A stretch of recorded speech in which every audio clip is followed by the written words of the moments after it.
Hello everyone, and welcome to my tutorial on how to use the EOS R camera by Canon. Today we're going to take a quick look at some of the features on this camera and how to adjust them.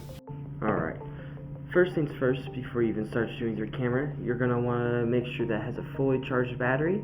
To do that, you'll turn it over. On the bottom, you'll have this little switch you can press, and it'll open up the slot to put your battery in. You're going to want to make sure that it's fully charged, or else you won't be able to use your camera at all. The other thing you'll want is an SD card in your camera. The card slot is right here, right next to the battery.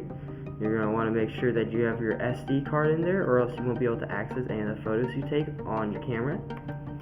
And then once you got all that set up for your camera, you're good to go ahead and turn it on. Here's the dial right here on the top left of the camera. You just switch it to on, and you should hear it turn on just like that. And then you're ready to go in to start looking at some of the settings. And for the sake of this video, we are assuming that you're already shooting in manual mode, because that's where I'll be accessing all these settings. To go to manual mode, all you do is you press the mode button at the top of the camera. You'll see all the different shooting modes here, and just press on the end to get to manual exposure mode. Alright, and the first thing we're going to look at is how to format your card. This is something you'll want to do every time you shoot, right before you shoot. This will just get rid of any of the old data that was on the card that might be taking up space, because you don't want to run out of data in the middle of a photo or video. And then the next settings we're going to look at is the three most important settings of your camera, which is your shutter speed, your f-stop, and your ISO.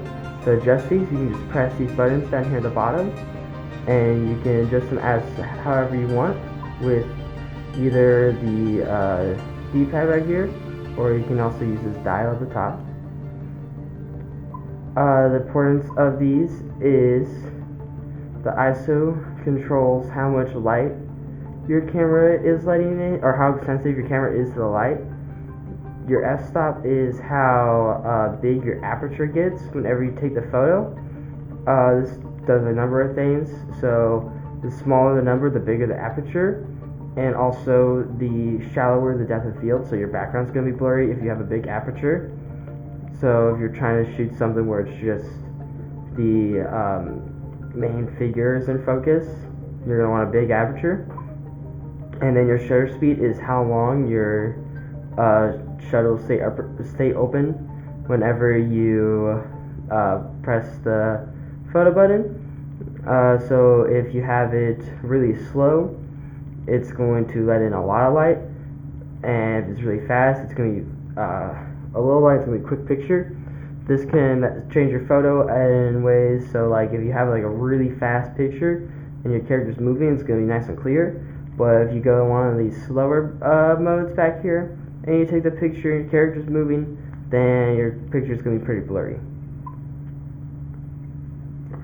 Some of the other things you're going to want to mess with on this camera is, one, you have the focus guides right here. It's the three little triangles on the top of that square in the middle. You'll know whenever, it just lets you know when you're focused on an object.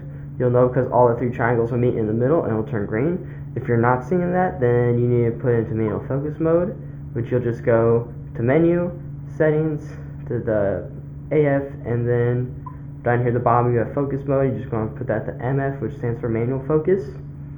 Another setting that's pretty important is your white balance. To change that, you're going to go into your camera settings here. You're going to make sure your white balance is set to custom. Then go to custom white balance. And for this, you'll want to take a picture of anything that's white, and it'll use that picture to set a custom white balance. And then this will just help with your photo or video having any like unnatural lighting. And yeah, that's pretty much all the basic settings on a EOS R camera by Canon. Thank you for watching my tutorial, and I hope you have learned something new here, and have a good day.